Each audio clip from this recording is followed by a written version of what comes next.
할렐루야. 춥고 눈 오는 길에 이렇게 오시느라고 너무 수고하셨습니다. 오늘 하나님께서 주시는 말씀은 여호수아 10장 15절 말씀부터 28절 말씀, 좀 긴 말씀인데요, 우리 함께 읽도록 하겠습니다. 여호수아 10장 15절부터 28절 말씀까지 우리 함께 읽도록 하겠습니다. 여호수아 10장 15절 말씀 시작. 여호수아가 온 이스라엘과 더불어 길갈 진영으로 돌아왔더라. 그 5 왕들이 도망하여 막게다의 굴에 숨었더니 어떤 사람이 여호수아에게 고하여 이르되 막게다의 굴에 그 5 왕들이 숨은 것을 발견하나이다 하니, 여호수아가 이르되 굴 어귀에 큰 돌을 굴려 막고 사람을 그 곁에 두어 그들을 지키게 하고, 너희는 지체하지 말고 너희 대적의 뒤를 따라가 그 후군을 쳐서 그들이 자기들의 성읍에 들어가지 못하게 하라. 너희 하나님 여호와께서 그들을 너희 손에 넘겨주셨느니라 하고, 여호수아와 이스라엘 자손이 그들을 크게 살육하여 거의 멸하였고, 그 남은 몇 사람은 견고한 성들로 들어간 고로 모든 백성이 평안히 막게다 진영으로 돌아와 여호수아에게 이르렀더니 혀를 눌러 이스라엘 자손을 대적하는 자가 없었더라. 그때 여호수아가 이르되 굴 어귀를 열고 그 굴에서 그 5 왕들을 내게로 끌어내라 하매, 그들이 그대로 하여 그 5 왕들을 곧 예루살렘 왕 헤브론 왕과 예무롯 왕과 라기스 왕과 에글론 왕을 굴에서 그에게로 끌어내니니라. 그 왕들을 여호수아에게로 끌어낼 때에 여호수아가 이스라엘 모든 사람을 부르고 자기와 함께 갔던 지휘관들에게 이르되 가까이 와서 이 왕들의 목을 발로 밟으라 하매, 그들이 가까이 가서 그들의 목을 밟으매, 여호수아가 그들에게 이르되 두려워하지 말며 놀라지 말고 강하고 담대하라. 너희가 맞서서 싸우는 모든 대적에게 여호와께서 다 이와 같이 하시리라 하고, 그 후에 여호수아가 그 왕들을 쳐 죽여 5 나무에 매달고 저녁까지 나무에 달린 채로 두었다가 해질 때에 여호수아가 명령하매 그들의 시체를 나무에서 내려 그들이 숨었던 굴 안에 던지고 굴 어귀를 큰 돌로 막았더니 오늘날까지 그대로 있더라. 그날에 여호수아가 막게다를 취하고 칼날로 그 성읍과 왕을 쳐서 그 성읍과 그 중에 있는 모든 사람을 진멸하여 바치고 한 사람도 남기지 아니하였으니, 막게다 왕에게 행한 것이 여리고 왕에게 행한 것과 같았더라. 아멘. 하나님의 말씀입니다.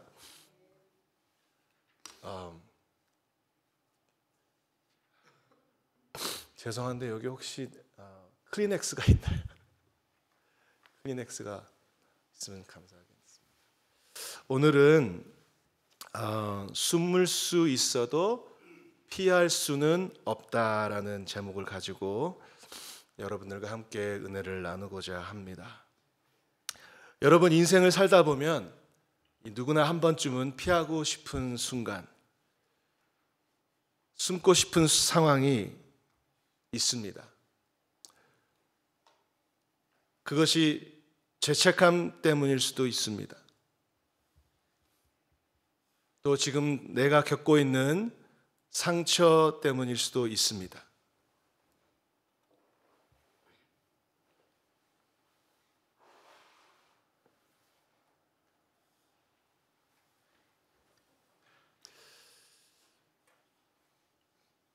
또 그것이 두려움 때문에 있을 수도 있습니다. 많은 때엔 관계의 문제 때문일 수도 있습니다. 그러한 문제들 때문에 우리는 마음속 굴을 만들어 숨어버리려 할 때가 종종 있습니다. 오늘 본문에 등장하는 이 막게다의 굴은 바로 그러한 장소입니다. 하나님을 대적하던 5 왕은 전쟁에서 패하자 굴 속으로 숨어 들어갔지만 결국 그곳은 도망의 공간이 아니라 심판의 장소가 되고 맙니다. 이 사건은 단순한 전쟁 기록이 아니라 하나님께서 죄를 다루시는 방식, 그리고 예수 그리스도 안에서 우리에게 주시는 승리를 보여주는 영적 의미를 가지고 있는 이야기입니다. 오늘 우리는 이 본문을 통해 숨을 수는 있어도 피할 수는 없는 그 하나님의 섭리 앞에서 무엇을 배우고 또 어떻게 예수님 안에서 자유와 승리를 누릴 수 있는지 함께 살펴보고자 합니다. 먼저 우리는 이 본문을 통하여 어두움에 숨으려 하는 인간의 모습, 이 막게다의 굴에 숨어버린 5 왕을 볼 수 있습니다. 본문 16절을 보면 왕들이 전투 중에 도망하여 막게다의 굴에 숨어버렸다고 기록되어 있습니다. 그들은 누구였습니까? 왕들이었습니다. 힘이 있었고 권력이 있었고 이름이 알려진 사람들이었습니다. 그러나 위기 앞에서 드러난 것은 그들이 가진 권력이 아니라 연약한 인간의 그러한 모습이었습니다. 그들의 백성은 온데간데 없고 자기들만 살겠다고 동굴 속으로 들어갔습니다. 저는 한국 사극 드라마를 참 좋아합니다. 한국 사극 드라마 좋아하시나요? 한국 역사 가운데 조선 왕조 때 16대 왕이었던 인조, 이종은 폭군으로 알려진 광해군의 왕권을 빼앗고 왕위에 올랐지만 기록에 보니까 병자호란 때 청나라 군대가 북쪽에서 침입해오자 한양과 백성을 버리고 남한산성으로 피신한 임금으로 조선 역사상 가장 큰 굴욕을 안겨준 왕으로 알고 있습니다. 설교를 준비하다가 갑자기 그 왕이 생각이 났어요. 드라마 본 게 기억에 난 것 같아요. 꼭 그 5 왕들과 같았습니다. 왕은 자기의 백성을 보호해야죠. 그러나 오늘 성경에 보니까 이 5 왕들이 자기가 살려고 굴에 숨음으로써 자기가 왕으로 섬기고 있는 그 도시에 있는 모든 백성들이 한 명도 남지 않고 죽는 그러한 일들을 볼 수 있습니다. 뿐만 아니라 또한 성경 속에서도 반복되는 이 숨는 인간들의 모습을 볼 수 있습니다. 아담과 하와도 죄를 지었을 때 어떻게 했습니까? 숨었어요. 요나는 하나님의 부르심을 피해 어떻게 했습니까? 도망했습니다. 다윗은 밧세바 사건 이후에 죄를 덮으려고 온갖 궁리를 다 했습니다. 베드로는 예수님의 재판 중에 예수님을 모른다고 부인하며 숨었습니다. 이와 같이 사람은 본능적으로 숨으려 합니다. 죄책감, 두려움, 수치심은 우리를 굴 속으로 몰아넣습니다. 오늘 우리에게 있어 이 막게다의 굴은 무엇일까요? 드러나기 두려운 마음의 상처, 아무도 알지 못하고 있는 그러한 반복되는 죄, 중독, 분노, 미움, 아무에게도 말하지 못한 아픔과 수치입니까? 혼자만 알고 있는 내면의 죄성, 실패와 실수에 대한 두려움은 아닐까요? 우리는 이것들을 숨기면 환경을 바꾸고 다른 데로 이사하면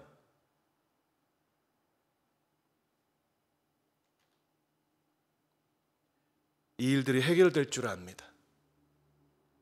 하지만 숨는다고 해결되는 것은 아무것도 없습니다. 우리가 하나님을 피해 숨어 들어간 굴은 결국 심판의 장소요, 고통의 장소, 문제가 해결되지 않는 장소가 되는 것입니다. 두 번째로 우리가 이 본 말씀을 통해서 볼 수 있는 것은 하나님은 이 숨겨진 죄를 드러내어 치리하시고 처리하시는 것을 볼 수 있습니다. 왕들을 굴에서 끌어내신 하나님을 봅니다. 우리가 여호수아를 쭉 읽어보면 이 약속의 땅, 가나안 땅을 정복하는 데 있어서 이스라엘 백성의 전쟁이 아니라 하나님의 전쟁인 것을 우리가 볼 수 있습니다. 하나님이 그들을 위해서 싸우시는 것을 보는데 오늘 본문에서도 하나님께서 이 굴에 숨어 있는 왕들을 끌어내어 심판하시는 것을 봅니다. 여호수아는 명령합니다. 그 굴 어귀에 큰 돌을 굴려 막고 다섯 왕은 더 이상 도망칠 수 없었습니다. 그리고 때가 되었을 때 굴에서 끌어내어 심판을 받습니다. 이것은 하나님께서 죄를 다루시는 방식을 보여줍니다. 하나님은 죄를 절대 방치하지 않으시는 줄로 믿으시면 아멘 하시기 바랍니다. 죄를 그냥 방치해 두시지 않으십니다. 특별히 하나님의 거룩한 백성으로 살아가는 우리들에게는 죄가 방치되어 있을 수가 없습니다. 성령 하나님께서는 우리에게 우리의 죄를 알려주십니다. 하나님은 죄를 절대 방치하지 않으십니다. 하나님은 사랑의 하나님이신가 동시에 정의로우신 하나님이십니다. 죄를 심판하시는 하나님이심을 우리는 믿습니다.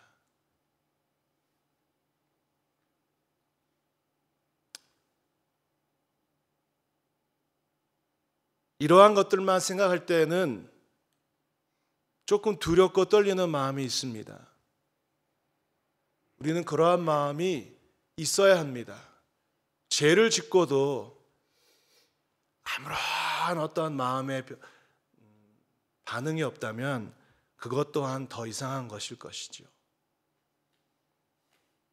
오늘 하나님께서 이 본문 말씀을 통해서 보여주시는 모습은 어쩌면 좀 무서운 하나님, 심판의 하나님, 왜 이렇게까지 하셨어야 됐을까? 이것은 좀 무서운 이야기 같지만 사실 하나님께서 우리를 사랑하시기 때문에 이스라엘 백성을 택하시고 자기의 백성 삼으시고 사랑하시기 때문에 언약의 하나님이시기 때문에 이러한 일을 행한 것을 볼 수 있습니다. 만약 죄를 그대로 두면 우리의 영혼이 죽어가기 때문입니다. 그 죄를 우리들의 죄를 어떻게 심판하셨습니까? 저와 여러분들의 죄를 어떻게 하나님께서는 심판하셨죠? 아주 끔찍하고 잔인하게 독생자 예수 그리스도가 십자가에 못 박혀 죽기까지 하나님의 정의로 죄를 심판하셨습니다. 그래서 하나님은 우리가 숨긴 죄를 드러내어 우리 대신 십자가에서 죽으신, 그리고 부활하신 승리의 예수 그리스도께로 인도하시는 것입니다. 그 은혜가 저와 여러분 모두에게 함께 하시기를 주님 이름으로 축원합니다. 마지막으로 왕들의 목을 밟게 하신 장면에서 우리는 예수 그리스도 안에서의 최종 승리를 볼 수 있습니다. 24절에서 여호수아는 지휘관들을 불러 5 왕들의 목을 발로 밟게 합니다.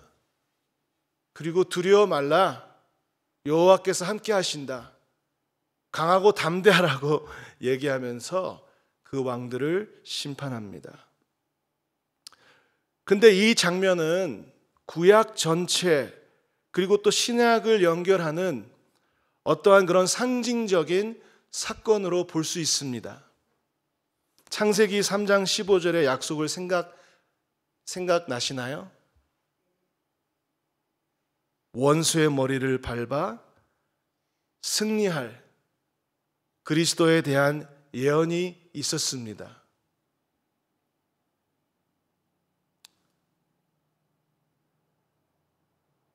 여자의 후손이 내 머리를 상하게 할 것이라.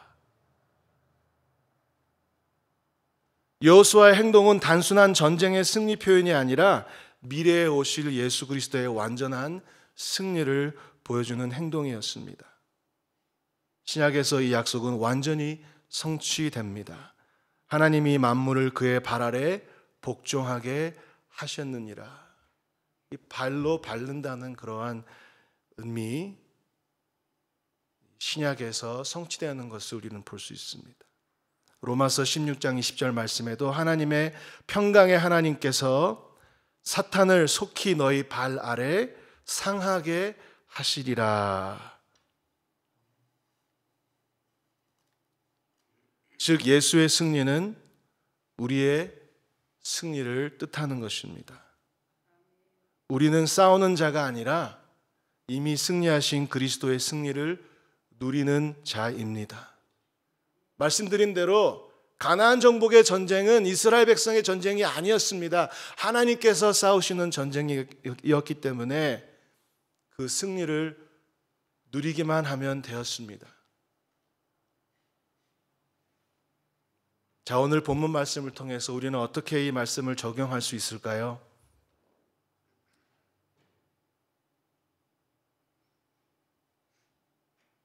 우리의 죄, 두려움, 알게 모르게 중독되어 있는 여러 가지 행동들, 그리고 우리가 갖고 있는 상처가 더 이상 우리를 지배할 수 없다는 것을 믿으시길 간절히 소원합니다. 우리는 과거의 상처 위에 승리의 발걸음을 내디딜 수 있어야 합니다. 내 힘이 아닌 예수의 승리가 우리의 승리인 것을 믿고 오늘 하루도 살아가는 저와 여러분들 되시기를 주님 이름으로 축원합니다. 굴 속에 숨어있던 삶에서 나와 빛 가운데의 삶을 누리시기를 간절히 축원합니다. 그래서 결론적으로 말씀을 드리자면 우리의 숨을 곳은 굴이 아니라 그리스도입니다. 요한일서 1장 7절 말씀부터 10절 말씀을 읽고 말씀을 마치겠습니다.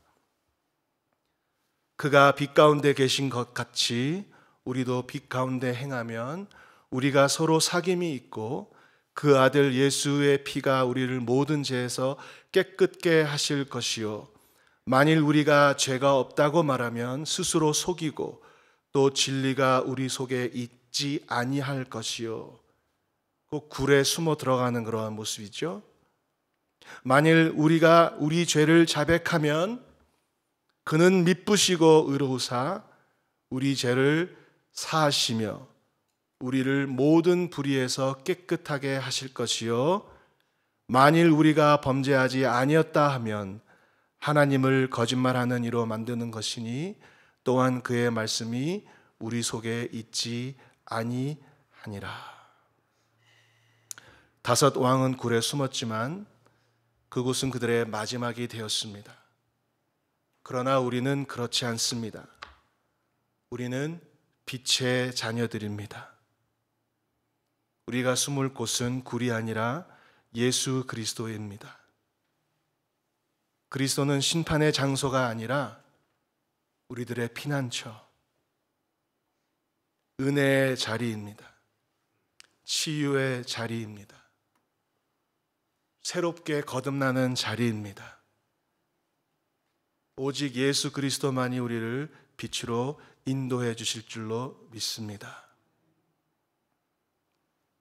숨지 말고 나아오십시오. 죄를 고백하십시오. 내가 상처가 있으면 상처가 있다고 치유해달라고 고백하십시오. 어둠에서 빛으로 나오십시오. 감추지 말고 주님께 나오십시오. 주님이 그것을 다 드러내시고 치유하실 줄로 믿습니다. 예수님의 승리를 믿고 죄의 머리를 밟고 일어나는 저와 여러분 되시기를, 더 이상 죄가 나를 지배하지 못하고 오직 예수 그리스도의 은혜가 나를 지배하는 삶이 되기를 주님 이름으로 축원합니다. 함께 기도하시겠습니다.